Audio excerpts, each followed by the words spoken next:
Hi, I'm Christa Jacobson, headmistress of the Budo, where we teach authentic ninjutsu and classical samurai Bujutsu. And for those of you who don't know what that is, it's the ancient martial arts of the ninja and samurai. In today's video, we're going to be discussing the 3 dangers of fighting a violent criminal. So many times in the world of traditional martial arts, people believe that if you join a traditional dojo and you learn traditional martial arts, you're going to be learning reality-based self-defense. And that's not always true. Yes, there are traditional martial arts that are more geared for self-defense. However, just because you train in traditional martial arts does not mean that it's going to be effective in a reality-based self-defense situation. So today, that is why we're going to be talking about this particular subject, the 3 dangers of fighting a violent criminal. Now, before I begin, I always give a shout out to all of my new viewers. So if this is the first video that you guys have seen of me, my name is Christa Jacobson. I'm the headmistress of the Budo, which means School of the Warrior Way. We teach koryu Ninjutsu and koryu Bujutsu, which are the ancient martial arts of the ninja and samurai. This school does have other areas of focus, such as reality-based self-defense, weapons training and tactics, concealed carry, survival skills, martial arts theory, thought and philosophy, martial arts conditioning. If any of those subjects at all interest you, please subscribe to my YouTube channel. Don't forget to click the bell. That way you can keep up with everything that we're doing. I do post 2 to 3 videos a week, so if you are interested in any of those topics, please subscribe, click the bell, and keep up with what we're doing. Okay, so here we go. The 3 dangers of fighting a violent criminal in a reality-based self-defense situation. Number 1, more than likely the attacker is going to be more violent and more aggressive than you. Now I know this is something that you guys would be like, well, yeah, we understand that. And most martial artists understand that the attacker is going to be extremely violent and extremely aggressive. However, they don't take that understanding and translate that into their training. Let me explain what I mean. Most people who join a martial arts school, they are going to learn kata, which are forms. They'll do some sort of workout. They might learn some self-defense techniques, maybe a few weapons techniques, so on and so forth. But all of that stuff that you're learning, whether it's kata, waza, weapons training, self-defense techniques, all those things, that doesn't necessarily kind of translate into can you do it in an extreme, violent, aggressive situation. Now, some schools do randori or sparring or kumite, whatever term you want to use to denote that type of training. And although that type of training is very good and you can use that training to help you deal with violence and aggression and intensity and all those kind of things, the reality is the majority of schools who do offer sparring, kumite, randori, again, whatever term you want to use, they offer that training in their dojo. They do not translate that particular training into violence and aggression, at least not dealing with violence and aggression. And the reason I say this is because the majority of people that do sparring at their dojo, they start sparring and it may be competitive, but it's not violent. And being competitive and violent are not the same thing. And just the same, just because something is intense doesn't necessarily mean that it is aggressive. So yes, there are a certain percentage of traditional martial arts schools that still do practice sparring and randori and kumite, and I think that those are great drills that you should be doing to help learn how to handle yourself in a situation that you can't control. And yes, sparring, kumite, randori, again, whatever term you want to use, that does help you being, in a competitive situation, in an intense situation. It doesn't always translate to being violent and aggressive. And although I don't think that you have to include violence and aggression in every single class, I do think that as a martial arts teacher, you should be implementing, violence, aggression, intensity into the curriculum. That way students can learn how to prevail over that. Because if the first time that they have to deal with violence is in the first street fight or self-defense situation that they're in, the chances of them becoming victorious and overcoming that particular situation is extremely slim. Now, I know a lot of you guys are going to say, well, sparring isn't like, a self-defense situation, and you're exactly accurate. Sparring is at a different distance, it's a different timing, it's a whole, one person's here, one person's here, they can keep their distance, they're exchanging blows. I absolutely agree 100% that sparring is not a reflection of a real street fight, and sparring is not a reflection of a reality-based self-defense situation.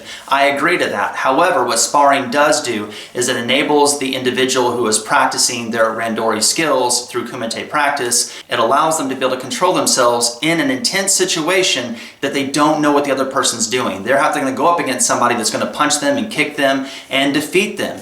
And taking a little defeat in class can help you grow. And learning how to defend yourself in a situation where you don't know what's coming, you don't know the combinations they're going to throw, you don't know the strategies or tactics they're going to do, that does help you better understand how to control your body in a situation that you can't control. So knowing that the number one danger that you're going to have to face in a reality-based self-defense situation is that you're going to have to deal with someone that's extremely aggressive and extremely violent. If you have the skills already where you can control your body and control your mind in an intense competitive situation, and you can act and react in a situation where you don't know that the other person is doing something, that already mentally gives you a step in the process to be able to protect yourself and the ones you love effectively. The second danger that you're going to have to deal with when fighting against a violent criminal is that you have to take away some of the stereotypes that you've probably already created with your martial arts training. So many people believe that an untrained fighter means it's an unexperienced fighter, and that is not necessarily true. Just because someone's not trained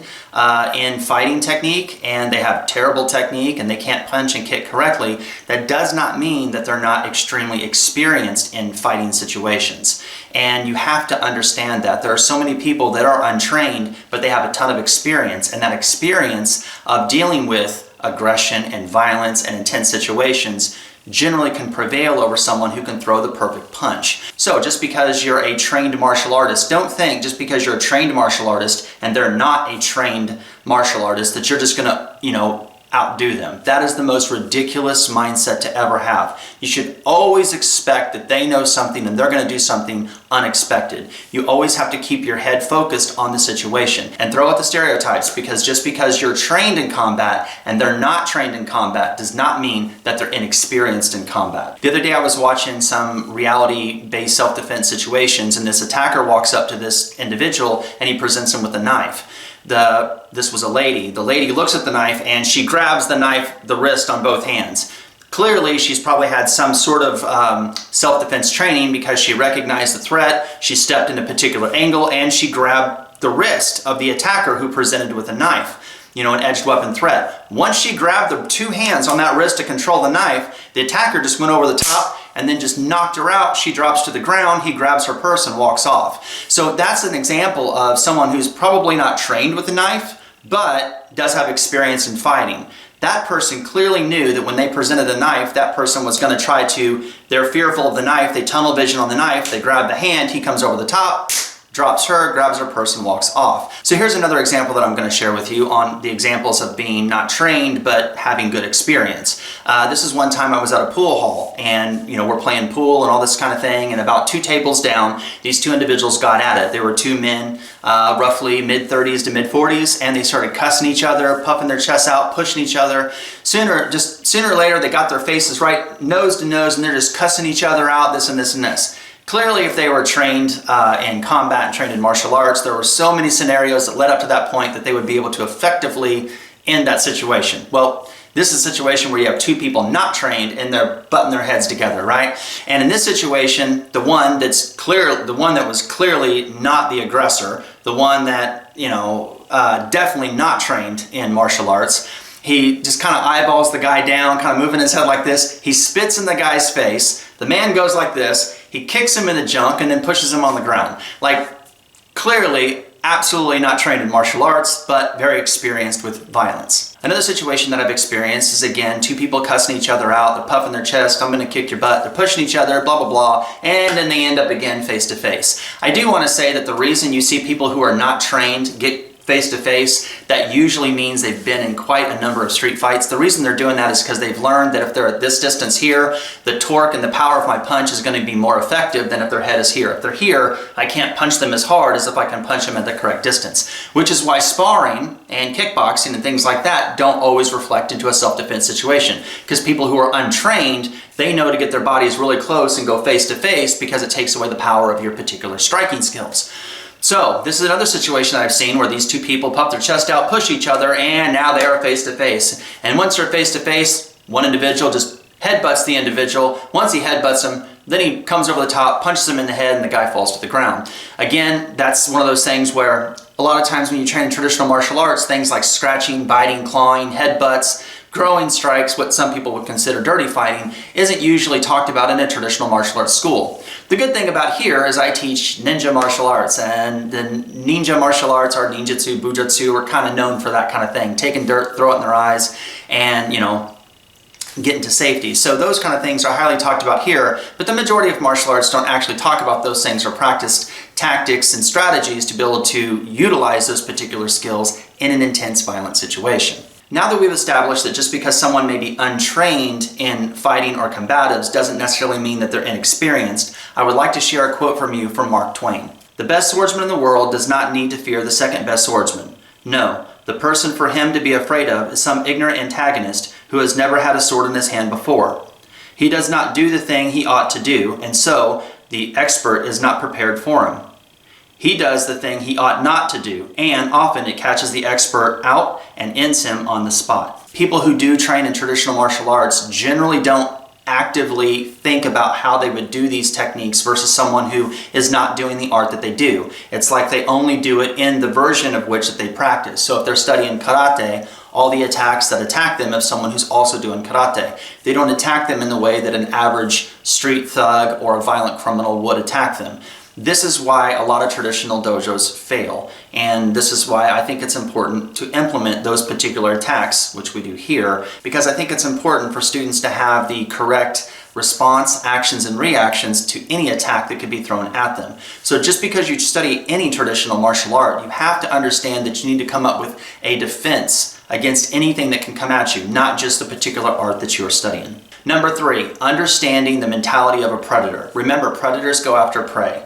So many times people truly believe that they can walk around and they're going to get in some empty-handed fight. Like there's going to be some karate match on the end of the street, 2 people are going to duel it out, and he's going to throw him to the ground, he's going to put hands up in the air, and he's going to be like, "Live or die, man," and then the other guy's going to be like, "Die," and then just because you study karate, you have become victorious and you show your honor and you just walk away. Like, that concept is not very real. That is not reality-based self-defense. I don't know if you guys watch the news very often, but there are violent crimes happening every single day, mass shootings, people dying, and if you truly think you're going to walk around with your bare knuckles and your bare feet and that you are going to, overcome just the average violent criminal, you are sorely mistaken, and you're probably going to be a statistic. When we train in reality-based self-defense here, and again, we train in the old ways of the ninja and samurai, ninjutsu and bujutsu is massively weapons-based training. There is never a time that someone who studies ninjutsu or bujutsu would not have a weapon. Every ninja and samurai carried a blade. It may have been a katana, a knife, something. They had an edged weapon. So I think every student who studies here at the Budo, you guys need to be carrying an edged weapon. You need to have something that's going to help level the playing field. Anyway, these are the thoughts that I wanted to share with you guys. Make sure when you guys are training in traditional martial arts, you can actually implement some sort of training strategy to deal with the 3 dangers of dealing with a violent criminal. You have to understand that they are going to be extremely violent and extremely aggressive. What are you doing in your training to help you deal with that problem? Always understand and stay away from the stereotypes. Just because someone's untrained does not mean that they're inexperienced. You have to be able to see the unseen. You have to be able to react, act, and then move in a situation that you cannot control, because they're probably not going to do what you think they're going to do.